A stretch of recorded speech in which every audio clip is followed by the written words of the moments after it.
हालेलुया। सर्वशक्तिमान, सर्वज्ञानी, सर्वहारी, जो स्वर्ग सिंहासनका मालिक, संसारका एकमात्र सृष्टिकर्ता हुनुहुन्छ। प्रभु, हामी तपाईँलाई यस कारण धन्यवाद दिँदछौँ। तपाईँको महान बलिदान, मानिस जातिको पापको निम्ति आफ्नो अमूल्य रगत कल्वरी क्रुसमा बगाउनु भयो। प्रभु, यसको खातिर प्रभु हामी तपाईँलाई धन्यवाद दिँदछौँ। र आजको त्यो पवित्र सभा दिन पालन गरिकन प्रभु, जसरी प्रभु तपाईँले आफ्ना प्रियजनहरूलाई तपाईँको त्यो पवित्र उपस्थितिमा डोर्याउनु भयो, यस सेवामा प्रभु तपाईँले सहभागी गराउनु भयो, हामी तपाईँलाई धन्यवाद दिँदछौँ। प्रभु, जो जति आउँदै हुनुहुन्छ उहाँलाई सुरक्षित आउनको निम्ति तपाईँले सहायता गर्नुभएको होस्। जो जति नआउन मन गरेका छन् उहाँलाई पनि आउने मन दिनुभएको होस् प्रभु। र आजको दिन प्रभु, जहाँ जहाँ प्रभु तपाईँको सेवा आराधना भइरहेको छ, हुन गइरहेको छ, सबैमा प्रभु तपाईँको त्यो पवित्र उपस्थिति जनाउनुहोस्। हरेकले प्रभु तपाईँलाई व्यक्तिगत रूपमा प्रभु आत्मामा प्रभु भेट्न सकौँ प्रभु, र तपाईँको त्यो पवित्र उपस्थितिलाई महसुस गर्न सकौँ।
हुन्छ, यहाँहरूको निम्ति म र मेरो आफ्नै निम्ति बाइबल पाठ गर्नेछु। हामी ध्यान दिएर सुन्नेछौँ। सबैले भेटाउनु होला 145 भजन सङ्ग्रह प्रशंसाको गीत।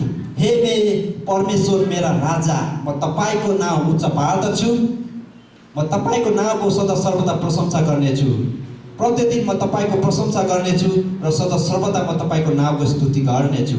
परमप्रभु महान हुनुहुन्छ र प्रशंसाको अति योग्य र उहाँका महानता अगम छ। एक पुस्ताले अर्को पुस्ताले तपाईँका कार्यको प्रशंसा गर्नेछ। तिनीहरूले तपाईँको शक्तिशाली कार्यहरूको घोषणा गर्नेछन्। तिनीहरूले तपाईँको ऐश्वर्य र तेजस्वी वैभवको वर्णन गर्नेछन् र म तपाईँका आश्चर्यपूर्ण कार्यहरूमाथि चिन्तन गर्नेछु। मानिसहरूले तपाईँको महान कामहरूको शक्तिको विषयमा चर्चा गर्नेछन् र म तपाईँका महान कार्यहरूको घोषणा गर्नेछु। तिनीहरूले तपाईँको प्रचुर भलाइमा आनन्द मनाउनेछन् र तपाईँका धार्मिकताको जय जयकार गर्नेछन्। परमप्रभु अनुग्रही र टिठालु हुनुहुन्छ, क्रोध गर्नमा ढिलो र अति करुणामय हुनुहुन्छ। परमप्रभु सबैमाथि भलो हुनुहुन्छ र आफ्नो समस्त सृष्टिमाथि दया राख्नुहुन्छ।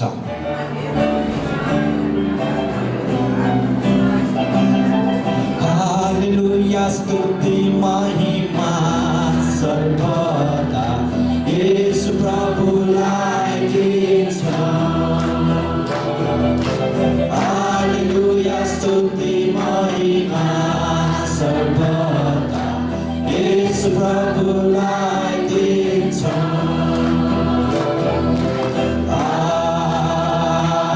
हालेलुया, हालेलुया, हालेलुया,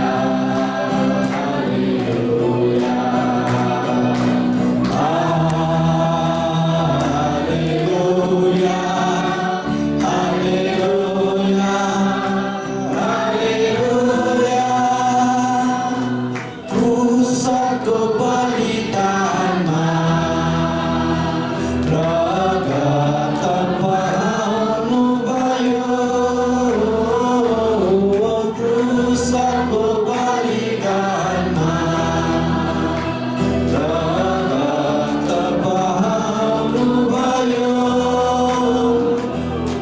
पापलाई हटाई शुद्ध गराई हामीलाई बचाउनुभयो।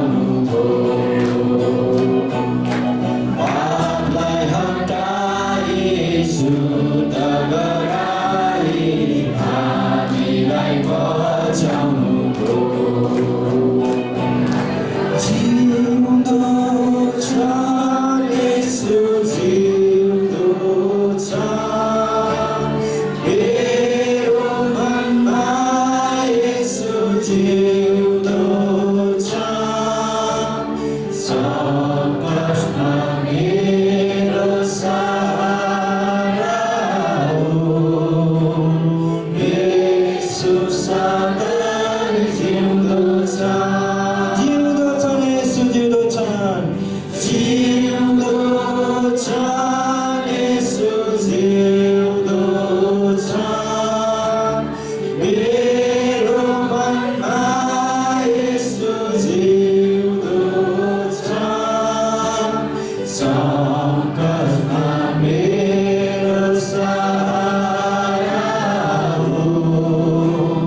येशू सधैँ जिउँदो छ। सङ्कटमा मेरो सहारा हुन्। सङ्कटमा मेरो सहारा हुन्। येशू सधैँ जिउँदो छ। सङ्कटमा मेरो सहारा हुन्। हामी यसकारण प्रभुलाई धन्यवाद दियो। तपाईँ हाम्रो सारा चिन्ता फिक्रीहरू, सारा सङ्कटमा जसरी उहाँले हामीलाई सहारा दिनुभएको छ। हाम्रो भरोसाको एकमात्र योग्य परमेश्वर हुनुहुन्छ, जो जीवितहरूका जीवित परमेश्वर हुनुहुन्छ। प्रभुलाई हामी हृदयदेखि हामी धन्यवाद दियो। हृदयदेखि हामी उहाँलाई जय जयकार गरौँ। हालेलुया, हालेलुया, हालेलुया। एकमात्र सर्वशक्तिमान, संसारका एकमात्र सृष्टिकर्ता, जो जीवितहरूका जीवित परमेश्वर, जो त्रिएक परमेश्वर हुनुहुन्छ, जो पवित्र पवित्र पवित्र हुनुहुन्छ। प्रभु हामी तपाईँलाई धेरै धन्यवाद दिँदछौँ। तपाईँ जीवित हुनुभयो प्रभु, यसकारण तपाईँ पवित्र परमेश्वर हुनुहुन्छ। तपाईँ हिजो आज सदा सर्वदा एक समान हुनुहुन्छ प्रभु। 100% तपाईँ मानिस हुनुहुन्छ, 100% तपाईँ परमेश्वर हुनुहुन्छ प्रभु। हामी त्यो विश्वास गर्दछौँ, किनभने हाम्रो एकमात्र सहाराका योग्य परमेश्वर तपाईँ येशू मात्रै हुनुहुन्छ प्रभु।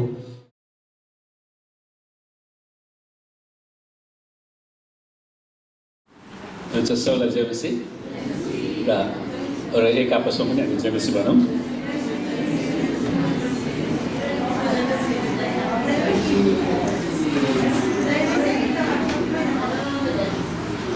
र आउनुहोस् पहिला हामी प्रार्थना गरौँ। हालेलुया। परमेश्वर पिता, हामी तपाईँलाई धन्यवाद दिँदछौँ किनकि तपाईँ हाम्रो असल अब्बा पिता परमेश्वर हुँदछ। तपाईँ आदि र अन्त्य, अल्फा र ओमेगा परमेश्वर। तपाईँ हामीलाई निको पार्नुहुने, चङ्गाइदिनुहुने परमेश्वर।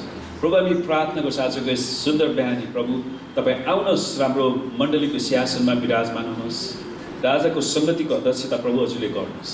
हामीलाई सुरुदेखि अन्तसम्म पवित्र आत्मा तपाईँ आफै भइकन अगुवाई गर्नुहोस् र हामीलाई एकाग्रता दिनुहोस्, तपाईँको वचन बुझ्न सक्ने क्षमता दिनुहोस् प्रभु।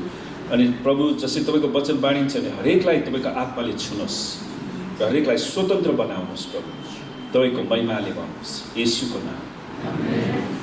र पहिला म बिरामीहरूको लागि प्रार्थना गर्न चाहन्छु। तपाईँ जसजना बिरामी हुनुहुन्छ तपाईँलाई चङ्गाइको खाँचो छ भने हात उचाल्नु होला र हात उचाल्नु भएको बिरामी जति उभिनुहोस्। हात उचाल्नु भएको बिरामी जति उभिनु होला र तपाईँलाई जहाँ समस्या छ त्यही आफ्नो हात राख्नुहोस् र अरूहरूले बिरामीतिर हात बढाइदिनुहोस्। आउनुहोस् हामी प्रार्थना गरौँ। हालेलुया। ओ रब शिखर रब रहत लब सन्दर रब सम्रेखे बेरे हेतेरे रब कुर रब रहत लब किर रब रहत लब। परमेश्वर पिता, हामी प्रार्थना गर्छौँ तपाईँका छोराछोरीको शरीरमा जे जति रोग बिमारहरू, शारीरिक दुर्बलताहरू, शैतानका आक्रमणहरू, मानसिक चिन्ताहरू अनि हड्डी, मसल, सुगर, प्रेसरका समस्याहरू छन् प्रभुजी, ती सबैलाई हामी येशूको नाउँमा निस्कने र येशूको कुर्राको चोटमा ती सबै रोगहरू निको भइसकेको घोषणा गर्छौँ। पवित्र आत्मा तपाईँले येशूको चङ्गाइलाई बगाइदिनुहोस्, प्रत्येकलाई छुनुहोस् प्रभु, पूर्ण चङ्गाइ र छुटकारा दिनुहोस् येशूको नाम। आमेन। हुन्छ, बस्नुहोस्। र बाइबलले भन्छ काम नगर्नेले खाना पनि नखाओस्। तपाईँ जसजना काम गरिरहनु भएको छ, तपाईँको अर्थतन्त्रमा, तपाईँको कारोबारमा, तपाईँको तलबहरूमा वृद्धि चाहिन्छ भने हात उचाल्नुहोस् र म तपाईँको लागि विशेष प्रार्थना गर्नेछु। तपाईँको आर्थिक स्रोतहरूमा परमेश्वरले आशीर्वाद दिउन्। आमेन। हालेलुया। परमेश्वर पिता, हामी तपाईँलाई धन्यवाद दिँदछौँ यी मेहनती र परिश्रमी हातहरू जसले तपाईँको वचनअनुसार विभिन्न किसिमको व्यवसायमा, रोजगारमा रहेर काम गरिरहनु भएको छ प्रभु। तपाईँको जनको आर्थिक स्रोतहरूमा तपाईँले प्रशस्त आशिष दिनुहोस् प्रभुजी। हामी बिन्ती गर्छौँ प्रभु, हरेकको तलबमा वृद्धि गराइदिनुहोस्, हरेकको कारोबारको भोल्युमलाई बढाइदिनुहोस् प्रभुजी। हामी तपाईँसँग बिन्ती गर्दछौँ। अनि जसजनाको रुपियाँ पैसाहरू फसेका छन्, अड्केका छन् प्रभु, लिनुपर्ने पाउनुपर्ने पैसाहरू बाँकी छन् प्रभु, तपाईँले हरेकलाई त्यो जुटाइदिनुहोस् र हामी बिन्ती गर्दछौँ। तपाईँको जनको पैसा कसैले पनि लुट्न सक्ने छैन। हामी तपाईँलाई धन्यवाद दिँदछौँ प्रभु। जसरी तपाईँले आशिष दिनुहुन्छ नि हरेकलाई दशांश, स्वेच्छाको बेटी, धन्यवादको बेटी, प्रेम बेटी दिनलाई सिकाउनुहोस् येशूको नाम। हुन्छ, प्रभुलाई धन्यवाद होस्। र हामी मलाई आशा छ अब हामी फेरि बिस्तारै अनलाइनमा जानु पर्दैन, हामी सबै भेट्न पाउनेछौँ। आमेन। हामी एक आपसमा भेट्दाखेरि कति खुसी देखिन्छ है। यो सङ्गति चाहिँ एकदमै महत्त्वपूर्ण कुरा हो। र आजको विषय छ, आज एउटा विषय छ क्षमा नहुने पाप। क्षमा नहुने पापको बारेमा हामी हेर्नेछौँ। दि अनपार्डनेबल सिन इङ्ग्लिसमा भनिन्छ। र अनि आज हामीले मर्कुस 3को 20देखि 35 यो खण्डलाई लिएका छौँ। र ध्यान दिएर सुन्नुहोस्। अब तपाईँले ल्याउन सक्नु भएन भने अहिलेलाई सुन्नु होला, म पढिदिन्छु। पहिला हामी मर्कुस 3को 28 र 29लाई हेर्नेछौँ एकैचोटि पछाडि। साँच्चै म तिमीहरूलाई भन्दछु, मानिसहरूको सबै पाप र ईश्वर निन्दा क्षमा गरिनेछन्, तर पवित्र आत्माको विरुद्धमा निन्दा गर्नेलाई कदापि क्षमा हुने छैन, तर त्यो अनन्त पाप कर्मको दोषी ठहर्छ। साँच्चै म तिमीहरूलाई भन्दछु, प्रभु यीशुले भन्नुभएको वचन, मानिसहरूका सबै पाप र ईश्वर निन्दा क्षमा गरिनेछन्, तर पवित्र आत्माको विरुद्धमा निन्दा गर्नेलाई कदापि क्षमा हुने छैन, तर त्यो अनन्त पाप कर्मको दोषी ठहर्छ। त यहाँनिर साँच्चै म तिमीहरूलाई भन्दछु भन्ने एउटा फ्रेज, एउटा वाक्य छ है। साँच्चै म तिमीहरूलाई भन्दछु भन्ने वाक्य प्रेरितको पुस्तक र नयाँ करारका बाँकी पत्रहरूमा पाइँदैन। यो येशू ख्रीष्टको ओठबाट मात्र निस्केको छ यो वाक्य। यसले स्वर्गीय सत्यताको महत्त्वपूर्ण अर्थलाई घोषणा गर्दछ।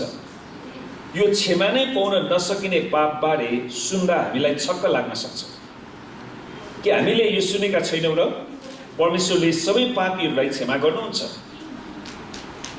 हो, बाइबलले त्यही भन्छ। प्रभु यीशुले हाम्रा सबै पापहरूलाई क्षमा गर्नुहुन्छ भन्ने बारे सुसमाचारको पुस्तकले प्रतिज्ञा गरेको छैन र? अवश्य छ। पश्चिमबाट पूर्व जति टाढा छ उहाँले हाम्रा अपराधहरू हामीबाट त्यत्तिकै टाढा हटाइदिनु भएको छ भनेर भजन सङ्ग्रह 103:12 भनेको छैन र? त के परमेश्वर अनुग्रही र कृपालु हुनुहुन्न र? जसरी अगमवक्ताले भनेका छन्, तपाईँ जस्तो परमेश्वर को छ र जसले पाप क्षमा गर्नुहुन्छ? मिका 7:18। हामीले सुसमाचार प्रचार गर्दा परमेश्वरले तपाईँको सबै पाप र अपराधलाई क्षमा गर्नुहुन्छ भनेर प्रचार गर्दैनौँ र? अवश्य गर्छौँ। त यो विरोधाभास जस्तो शून्यता पनि विरोधाभास छैन, तर यो गम्भीर खण्डलाई हाम्रो हृदयमा लिनुपर्दछ। एक अर्थमा भन्दा यो खण्डले आरामदायी क्रिस्चियन जीवन जिउनेलाई डर पैदा गर्छ र डरको जीवन जिउनेलाई सान्त्वना दिन्छ। जो निष्फिक्री आरामदायी जीवन जिउँछन् तिनीहरूले डराउन सिक्नुपर्छ, किनकि तिनीहरू अनन्त विनाशतिर लम्किराखेका छन्। त्यहाँ अरू मानिसहरू पनि छन् जसले क्षमा नै पाउन नसक्ने पाप गरेको छु भनी विचार गर्छन्, तर खासै उनीहरूले गरेका छैनन्। तिनीहरूलाई सान्त्वनाको आवश्यकता पर्दछ। त आजको प्रचार यही लक्ष्यमा केन्द्रित छ। येशू परमेश्वर हुनुहुन्छ भन्ने तथ्यलाई झुटो प्रमाणित गर्न नसक्ने ऐतिहासिक प्रमाणबारे मत्ती, मर्कुस, लुका र योनाले वर्णन गरेका छन्। हो, उहाँ परमेश्वर हुनुहुन्छ भन्ने कुरालाई कसैले पनि अप्रमाणित गर्न सक्दैन। त्यो प्रमाणित भइसकेको कुरा हो। उहाँ 100% मानिस र 100% परमेश्वर हुनुहुन्छ। उहाँ मानव शरीरमा आउनुभएको परमेश्वर हुनुहुन्छ। उहाँ इजरायलको मसीह हुनुहुन्छ। उहाँ संसारको मुक्तिदाता हुनुहुन्छ। यी सबै कुराहरू उहाँ परमप्रभु परमेश्वर हुनुहुन्छ भन्ने वास्तविकताबाट नै आउँदछ। उहाँ परमेश्वरका पुत्र हुनुहुन्छ भने विश्वास गरी उहाँमा आफ्नो जीवन समर्पण गरेर मात्र नरकबाट उम्केर स्वर्गमा प्रवेश गर्न सकिन्छ। अनन्त नरकबाट उम्केर अनन्त स्वर्गमा प्रवेश गर्ने एउटै मात्र बाटो येशू ख्रीष्टलाई विश्वास गर्नु हो। अरू कुनै पनि माध्यमले मानिसलाई स्वर्ग पुर्याउन सक्दैन। उसको प्रयासले, व्यक्तिगत प्रयासले स्वर्ग पुर्याउन सक्दैन। यो प्रमाण नयाँ करारभरि अर्थात् प्रकाशको पुस्तकसम्मै रेकर्ड गरिएको छ। यो प्रमाण पवित्र आत्माको शक्ति र प्रेरणामा राखिएको छ। उहाँले आफ्नो 3.5 वर्षको सेवकाईमा उहाँ को हुनुहुन्छ भन्ने कुरालाई प्रमाणित गरिदिनु भएको छ। मानिसको कामले, उसको बोली वचनले नै ऊ को भन्ने कुरालाई जनाउँदछ नि त। योहनाले लेख्दछन्, येशूले गर्नुभएका हरेक कामको बारेमा लेखिने हो भने ती पुस्तकहरू संसारभरि पनि अटाउने थिएनन्। योहना 21:25। येशूको पानीको बप्तिस्माको समयमा पिताले भन्नुभयो, तिमी मेरा प्रिय पुत्र हौ, तिमीसँग म अति प्रसन्न छु। मर्कुस 1:11। त भूतात्माले पनि सबै भूतात्माको प्रतिनिधित्व गर्दै भन्यो, हामी तपाईँलाई चिन्दछौँ, तपाईँ परमेश्वरका पवित्र जन हुनुहुन्छ। मर्कुस 1:24। भूतात्माले पनि येशूलाई चिन्छ। यहाँ हामी अनन्त पिता परमेश्वर र भूतात्माहरूको साक्षी पाउँदछौँ। यतिका साक्षी आउँदा पनि मानिसहरूले ठिक निर्णय गरिराखेका थिएनन्। येशूको समयमा तिनीहरूले देखेर अनुभव गरेर पनि हल्का कुरा गरिराखेका थिए। उहाँ असल शिक्षक हुनुहुन्छ। उहाँ परमेश्वरबाट आउनुभएको मानिस हुनुहुन्छ, किनकि परमेश्वरको जनले मात्र यस्ता काम गर्न सक्छन्। इङ्ग्लिस लेखक C.S. लुइसले भनेका छन्, जब येशूले आफू परमेश्वर हुँ भनी दाबी गर्नुभयो, उहाँ साँच्चीकै परमेश्वर हुनुहुन्छ। उहाँले जे दाबी गर्नुभयो उहाँ त्यही हुनुहुन्छ। उहाँ परमेश्वर हुनुहुन्छ किनकि उहाँसँग रोग बिमारमाथि शक्ति छ, भूतात्मामाथि शक्ति छ, मृत्युमाथि शक्ति छ। अब हामी मर्कुस 3:20 र 21 जाउँ। येशू फेरि घरतिर जानुभयो भन्नाले सम्भवतः उहाँ कफरनहुममा, जुन चाहिँ उहाँको गालिलीको सेवकाईको हेडक्वार्टर थियो, वा पत्रुसको घर पनि हुनसक्छ। त्यो फेरि भिड जम्मा भयो, यहाँसम्म कि उहाँहरूले भोजन खान पनि पाउनु भएन। उहाँको सेवकाईको क्रममा मानिसहरू यति खाँचो थियो कि मान्छेले येशूलाई विश्राम गर्ने, सम्भवतः टोयलेट जाने, पिसाब लाग्यो होला, येशूलाई त्यहाँ जाने मौका पनि भएन। त्यस्तो किसिमको अवस्था त्यहाँ खडा भएको थियो। उहाँलाई भोजन गर्न पनि पाउनु भएन। रोग बिमारबाट निको हुन र भूतात्माबाट छुटकारा पाउन प्रभु येशूकोमा ठुलो भिड जम्मा भइराखेको थियो। संसारको मानव इतिहासमा यस्तो कहिले भएको थिएन। त्यसै कारण उहाँले खाना खान फुर्सद पनि पाउनु भएन। यो कुरा येशूको परिवारले सुने, जुन कुरा मर्कुस 3:21 मा पाउँछौँ। तिनीहरू त्यहाँ थिएनन्, तिनीहरूले उहाँमाथि विश्वास गर्दैनथे। येशूका आधा भाइ बहिनीहरूले येशूलाई विश्वास गर्दैनथे त्यो समयमा। यूहन्ना 7:5 भन्दछ उहाँका भाइहरूले उहाँमाथि विश्वास गर्दैनथे, तर उहाँको आमा मरियमले विश्वास गर्दथिन्। किन? किनकि उहाँ को हुनुहुन्छ भन्ने कुरा तिनको गर्भमा प्रभु येशू आउन अगाडि नै तिनलाई स्वर्गदूत गाब्रिएलले बताएका थिए। तिनी कन्या छँदा नै तिनी पवित्र आत्माको शक्तिद्वारा गर्भवती भएकी थिइन् भन्ने कुरा तिनलाई थाहा थियो। येशू को हुनुहुन्छ भन्ने कुरा तिनलाई राम्रोसँग थाहा थियो मरियमलाई, येशूकी आमालाई, र उहाँमाथि तिनले विश्वास गरेकी थिइन्। उहाँ स्पष्ट रूपमा तिनको मुक्तिदाता र प्रभु हुनुहुन्थ्यो। त योसेफ येशूका धर्मगुवाले उहाँमाथि विश्वास गरेका थिए, किनकि स्वर्गदूतले उनलाई येशूको जन्मको बारेमा घोषणा गरेका थिए। यो बेलासम्म सम्भवतः योसेफको मृत्यु भइसकेको थियो प्रभु यीशु ख्रीष्टको सेवकाईको बेलासम्म, किनकि उहाँका आमाको नाम उल्लेख गरेको छ तर उहाँको धर्मगुवाको नाम उल्लेख गरेको छैन। त्यसले सम्भवतः धेरै बाइबल विद्वानको भनाइअनुसार उनी मरिसकेका थिए, किनकि नयाँ करारको सुसमाचारको पत्रमा उनी कहीँ पनि देखा परेका छैनन्। खालि येशूलाई 12 वर्षको हुँदाखेरि यरुशलेममा अर्पण गर्ने बेलामा मात्रै।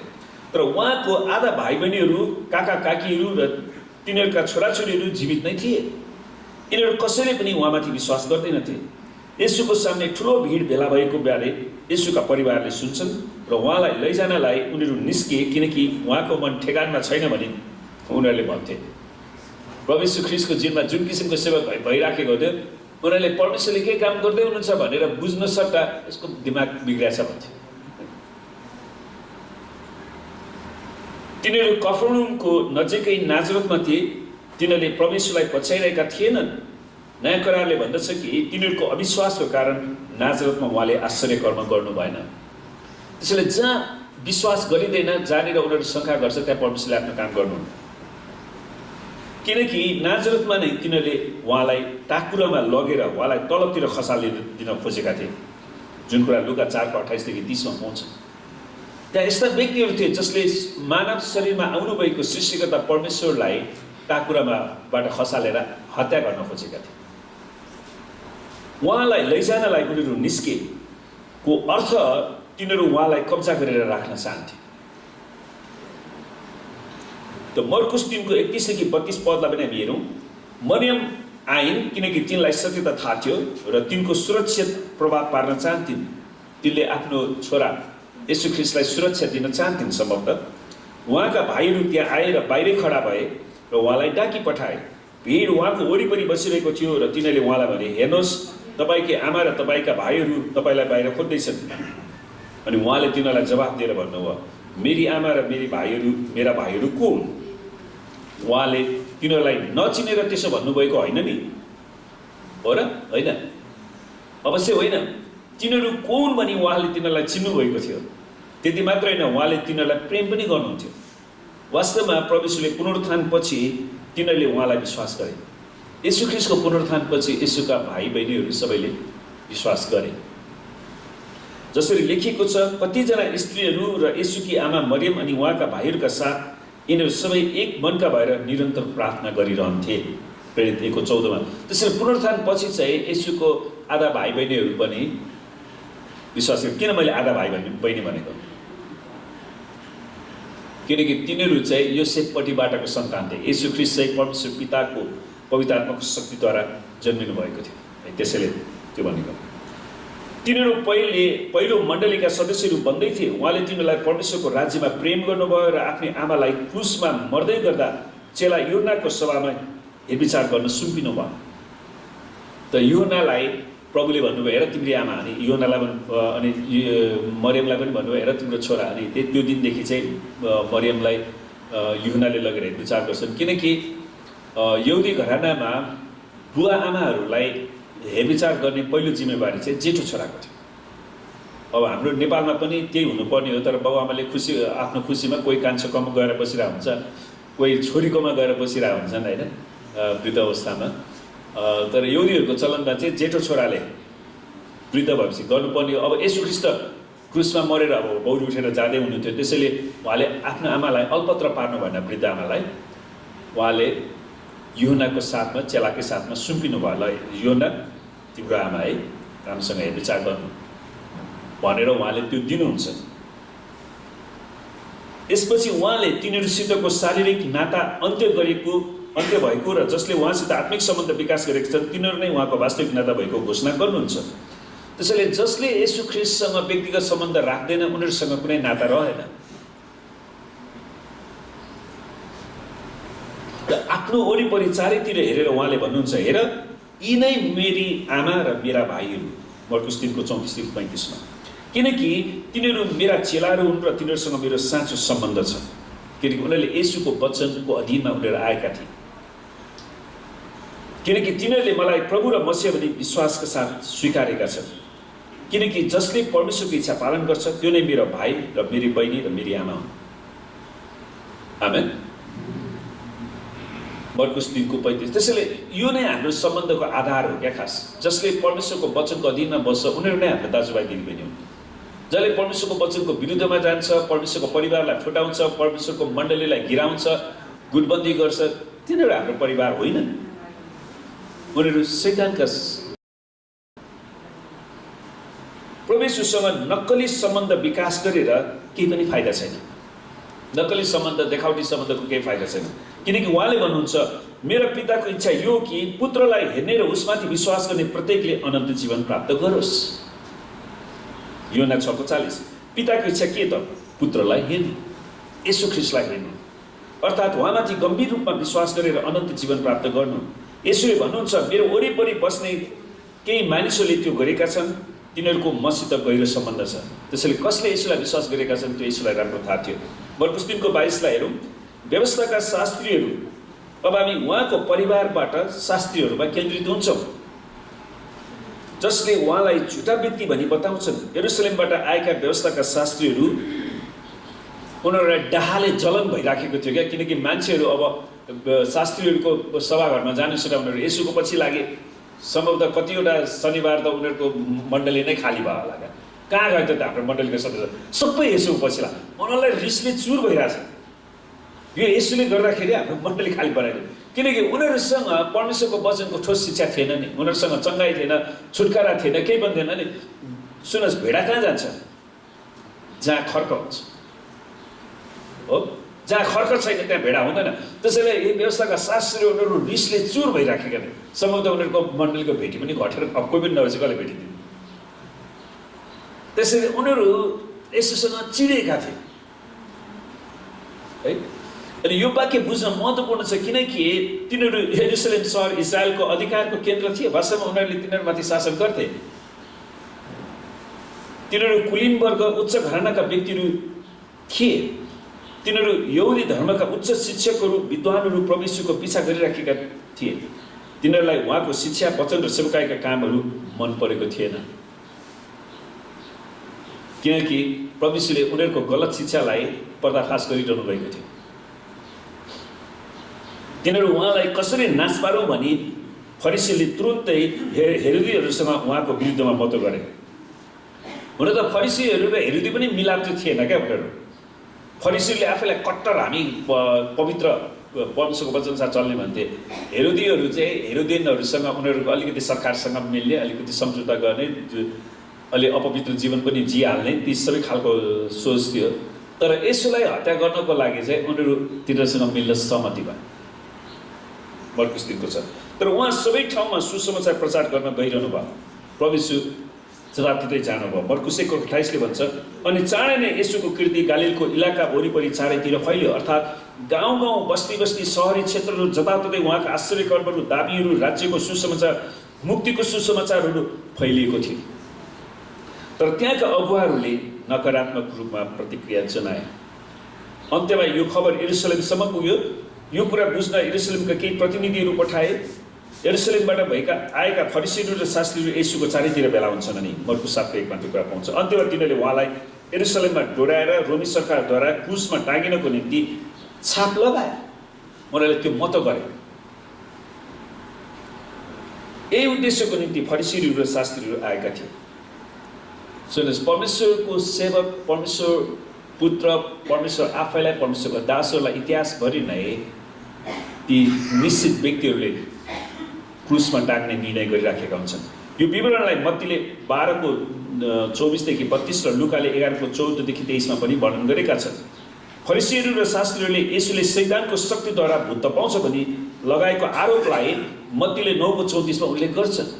अनि उनीहरूले कसरी हुन्छ यसुको सेवकाईलाई गिराउने, होइन यसुले भूत पा, होइन यसले भूतको शक्तिले भूत पाएको भनेर उल्टो दोष लगाइराखेका थिए।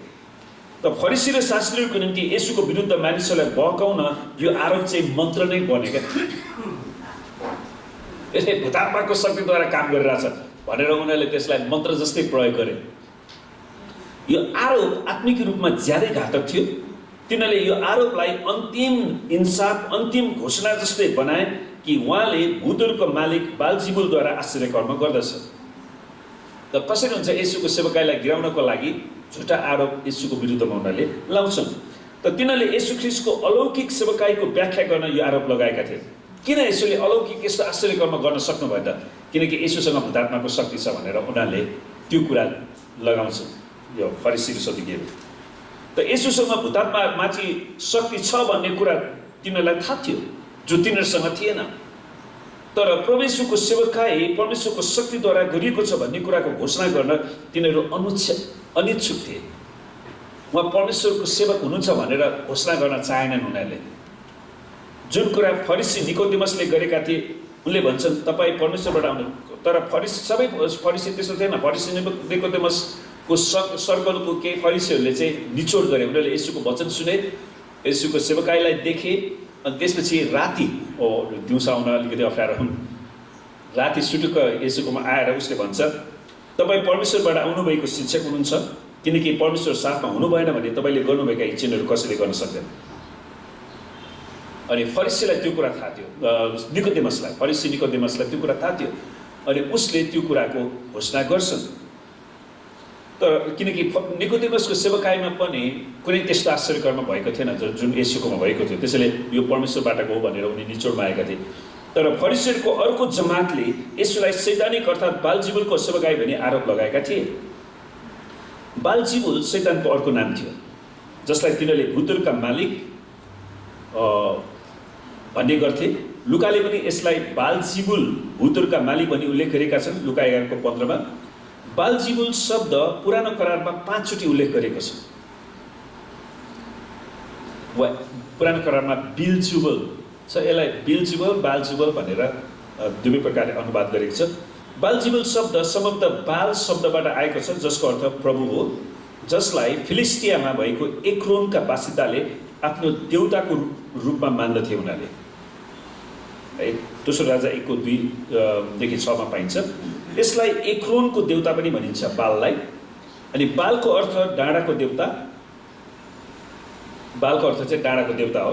यहुदीहरूले जानी बिलजिबुललाई बालजिबुल भनेका थिए, किनकि बालजिबुलको अर्थ फोहोर मैलाको देउता भन्ने जनाउँथ्यो। बालजिबुल शब्दले चाहिँ फोहोर मैलाको देउता भन्ने जनाउँथ्यो। अनि वर्षौँपछि यो फोहोर मैलामा बस्ने झिँगाहरूको देउता भन्ने अर्थ लाग्न गयो। त्यो शब्दहरू विकास हुँदै जाँदाखेरि फोहोर मैलामा बस्ने झिँगाहरूको देउता बालजिबुल। अनि फरिसीहरूले त्यो शब्द यसलाई प्रयोग गरिरहेको छ।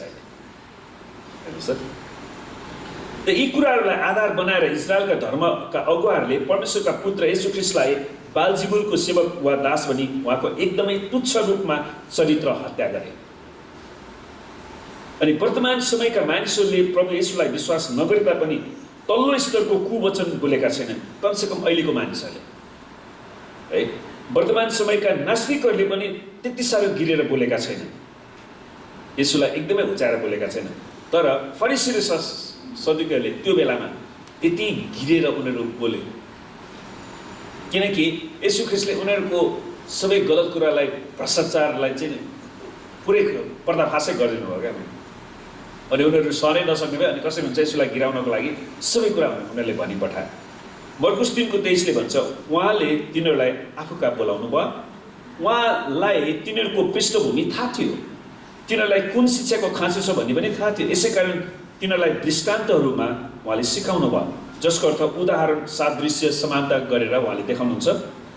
उहाँले तिनीहरूलाई नकारात्मक र सकारात्मक दुवैबाट उदाहरण दिनुभयो। अनि उहाँले सोध्नुहुन्छ कि शैतानले शैतानलाई कसरी निकाल्छ?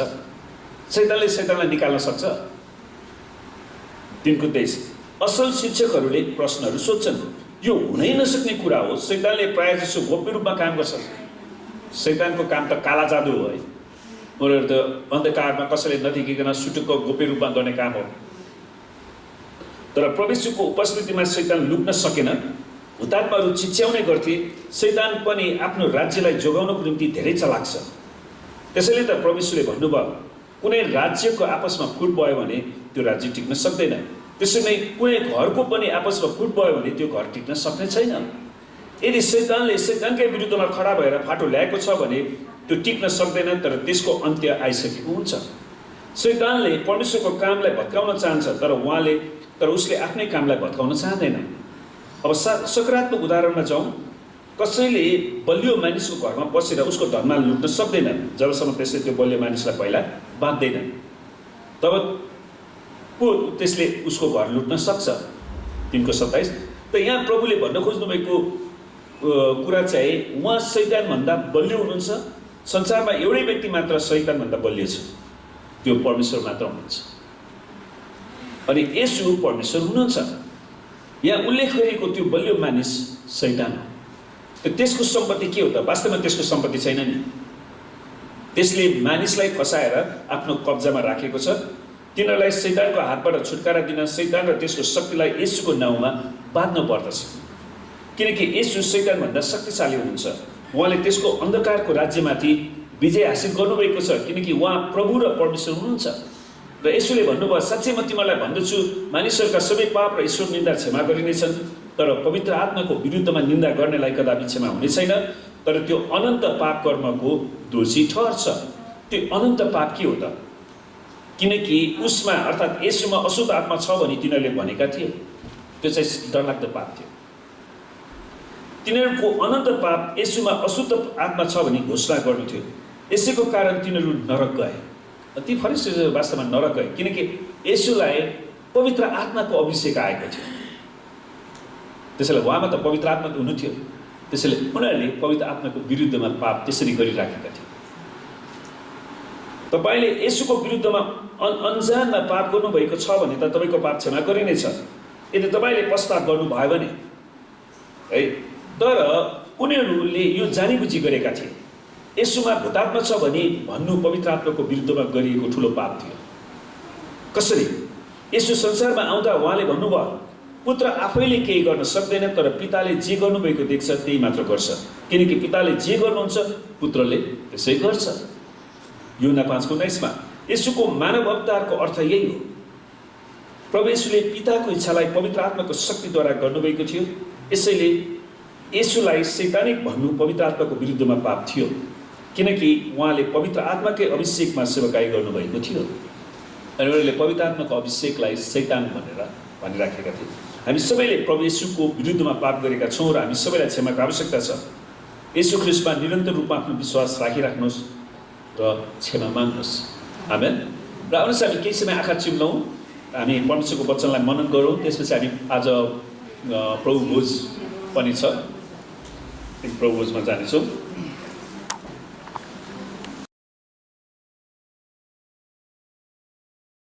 परमेश्वरको के अरे प्रभु भोजको लागि वचन हेर्नेछौँ। पहिलो कोरिन्थी 11:23 26 पदसम्म। कसैलाई बेला ठुलो स्वरले पढिदिनुहुन्छ कि? किनकि प्रभुबाट मैले जे पाएँ सो तिमीहरूलाई सुम्पिदिए, अर्थात् जुन रात उहाँ पक्राउ पर्नुभयो त्यो रात प्रभु येशूले रोटी लिनुभयो र धन्यवाद दिनुभएपछि उहाँले त्यो भाँच्नुभयो र भन्नुभयो, यो तिमीहरूका निम्ति मेरो शरीर हो, यो मेरो सम्झनाको निम्ति गर। त्यसै गरी खाएपछि उहाँले कचौरा लिएर यसो भन्नुभयो, यो कचौरा मेरो रगतमा भएको नयाँ करार हो। जहिले जहिले तिमीहरू यो पिउँछौ मेरो सम्झनामा यो अक्सर गर, किनभने जहिले जहिले तिमीहरू यो रोटी खान्छौ र यस कचौराबाट पिउँछौ, उहाँ नआउन्जेल तिमीहरू प्रभुका मृत्युको घोषणा गर्दछौ। आमेन। हुन्छ, प्रभु भोज कसले खान सक्छ कसले खान सक्दैन यो एउटा महत्त्वपूर्ण कुरा त्यसपछि पौलले लेख्छन्, यसकारण जसले अयोग्य रीतिले प्रभुको रोटी खान्छ कि प्रभुको कचौराहरू पिउँछ त्यो मानिस प्रभुको शरीर र रगतलाई अपवित्र तुल्याएकोमा दोषी ठहरिनेछ। अर्थात् जसले पानीको बक्सा लिएका छैनन्, प्रभु यीशुलाई राम्रो ग्रहण गरेका छैनन् भने उनीहरूले यो प्रभु भोजमा खान सक्दैनन्। पानीको बक्सा लिनु पर्यो, प्रभुप्रति आज्ञाकारी हुनु पर्यो, प्रभुमा समर्पित हुनु पर्यो, प्रभुलाई दशांश दिनु पर्यो, परमेश्वरको काम अल्छी मान्छे पनि हुनु भएन। आमेन।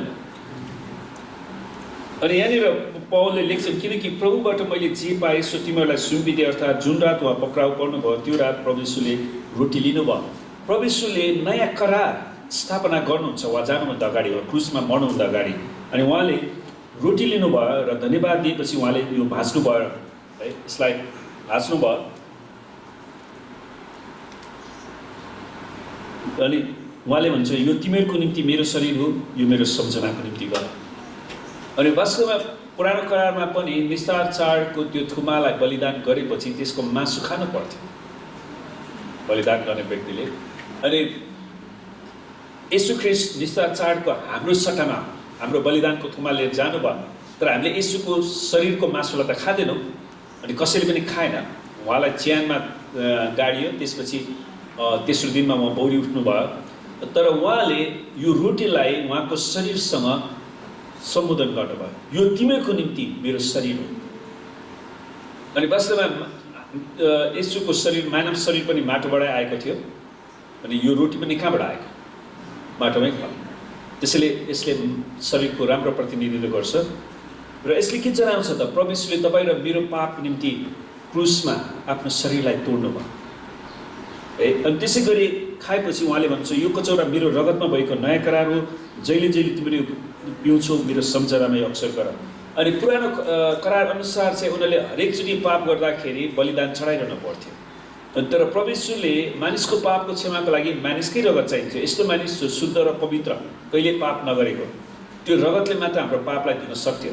अनि त्यसै कारण त्यो उहाँले संसारमा पाउन नभएको कारणले नै परमेश्वर आफै मानिस बन्नुभयो र परमेश्वरले नयाँ रगत सृष्टि गर्नुभयो जुन रगतले तपाईँ र मेरो पापलाई धुन्छ।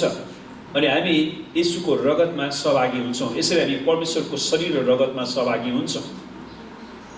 आमेन। यो कचौरा मेरो रगतमा भएको नयाँ करार हो, जहिले जहिले तिमीहरू पिउँछौ मेरो सम्झनामा अक्सर गर। त यसको मतलब के त? प्रभु यीशुले मेरो पापको निम्ति आफ्नो शरीरलाई तोड्नुभयो, आफ्नो रगतलाई बगाउनु भयो, र यसरी हामी परमेश्वरको परिवारमा उहाँले ल्याउनु भएको छ। हामी परमेश्वरका छोराछोरी भएका छौँ। किनभने जहिले जहिले तिमीहरू रोटी खान्छौ र यो कचौराबाट पिउँछौ वा नाउँछौ तिमीहरू प्रभुको मृत्युको घोषणा गर्दछौ कि परमेश्वर ख्रीष्ट सबै जातिको निम्ति मर्नुभएको छ, सबै जाति, सबै भाषा, सबै वर्ण, सबै रङ। अनि आज उहाँले मानिसको निम्ति त्यो स्वर्गीय बाटोलाई तयार पार्नु भएको छ। अनि जसजनाले उहाँलाई विश्वास गर्छन्, ग्रहण गर्छन्, उनीहरू स्वर्ग जान्छन्, जसजनाले गर्दैनन् उनीहरू नरक जान्छन्। त्यसैले हामीले प्रभु भोजलाई हेलचक्राइ गर्नु हुँदैन। यसकारण जसले अयोग्य रीतिले प्रभुको रोटी खान्छ कि प्रभुको कचौरा पिउँछ त्यो मानिस प्रभुको शरीर र रगतलाई अपवित्र तुल्याएकोमा दोषी ठहरिनेछ। त्यसैले हामीले आशिष पाउनको लागि हामीले आफूलाई तयारी गरौँ र हामी पश्चाताप गरौँ, किनकि प्रभुको शरीरलाई नचिनिकन जसले खान्छ र पिउँछ त्यसले त्यो खाएको र पिएको कारणले आफूमाथि दण्ड ल्याउँछ। त्यसैले हामी दण्डको भागी हुन चाहँदैनौँ। आमेन। त्यसै कारण तिमीहरू धेरैजना दुर्बल र रोगी छौ र कतिजना चाहिँ सुतिसकेका छन्। वा कोरिन्थको मण्डलीमा 2000 वर्ष अगाडि पावलले यो शिक्षा दिँदाखेरि तिनीहरूले प्रभु भोजलाई हेलचक्राइ गरे, जथाभावी खाएको कारणले उनीहरूले मृत्युदण्ड समेत प्राप्त गर्नु पर्यो। अनि कतिजना बिरामी भए चङ्गाइ हुनुपर्ने सट्टामा। त्यसैले आउनुहोस् हामी केही समय आँखा चिम्लाउँ र आफैलाई जाँचौँ। परमेश्वर पिता, हामी तपाईँलाई धेरै धन्यवाद दिँदछौँ, किनभने तपाईँ मात्रै धन्यवाद, प्रशंसा, आराधनाको परमेश्वर तपाईँ मात्रै हुनुहुन्छ। प्रभु, हामी तपाईँलाई धेरै धन्यवाद दिँदछौँ। तपाईँको उपस्थितिमा हामी आएका छौँ। हामीले गरेका सम्पूर्ण अपराधलाई धुनुहोस् परमेश्वर। तपाईँको सामु हामीलाई तपाईँको मन पर्दो हामीलाई बनाउनुहोस् पिता। हामी तपाईँलाई धेरै धन्यवाद दिँदछौँ। तपाईँले हामीलाई यति धेरै वास्ता गर्नुभयो, प्रेम गर्नुभयो परमेश्वर। तपाईँ कल्वरीको क्रुसमा जानुभयो परमेश्वर। तपाईँले क्रुसको कोर्राको चोट सहनुभयो, पीडा सहनुभयो, थुकाइ सहनुभयो परमेश्वर तर आज हामीलाई अनन्त अनन्तको जीवन दिनुभयो। परमेश्वर हामी तपाईँलाई धन्यवाद दिँदछौँ प्रभु। साँच्चै तपाईँ यस संसारमा आउनुभयो अनि प्रभु साँच्चै क्रुसमा बलिदान हुनुभयो अनि रगत बगाउनुभयो। प्रभु साँच्चै तपाईँले हामीलाई आफ्नो प्रेम देखाउनु भयो। प्रभु तपाईँ परमेश्वरलाई धेरै धन्यवाद छ। तपाईँले हामीलाई बहुमूल्य रगत बगाएर हामीलाई यो हाम्रो पापदेखि छुटकारा दिएर हामीलाई किन्नु भएको छ। प्रभु तपाईँलाई धन्यवाद छ। यो कचौराको निम्ति हामी तपाईँ परमेश्वरलाई धन्यवाद दिँदछौँ येशू प्रभुको नाम आमेन। र आउनुहोस् हामी सबैले परमेश्वरलाई धन्यवाद दिउँ उहाँको महान प्रेम, उहाँको महान बलिदानको लागि। हालेलुया। ओ रब शिखर रब तलब शंकर रब शंकरे की मेरे रब ओ रब रहत रब कीर रब रहत रब शंकर रब हालेलुया।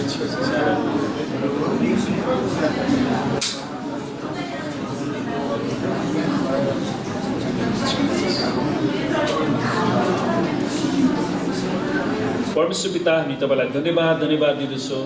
तपाईँ कति महान, कति प्रेमिलो, कति असल पिता हुनुहुन्छ। हामी तपाईँलाई धन्यको भन्दछौँ। तपाईँले आफ्नो एकलौटे पुत्र येशू ख्रीष्टलाई दिनुभयो र परमेश्वर हामी तपाईँलाई धन्यवाद दिन्छौँ। प्रभु साँच्चै नै तपाईँ परमेश्वर पिताको सम्पूर्ण आज्ञाप्रति पूर्ण रूपमा आज्ञाकारी हुनुभयो र क्रुसको मृत्यु समय धन्यवाद छ। पवित्र आत्मा तपाईँले यो सत्यता हामीलाई प्रकट गरिदिनु भयो।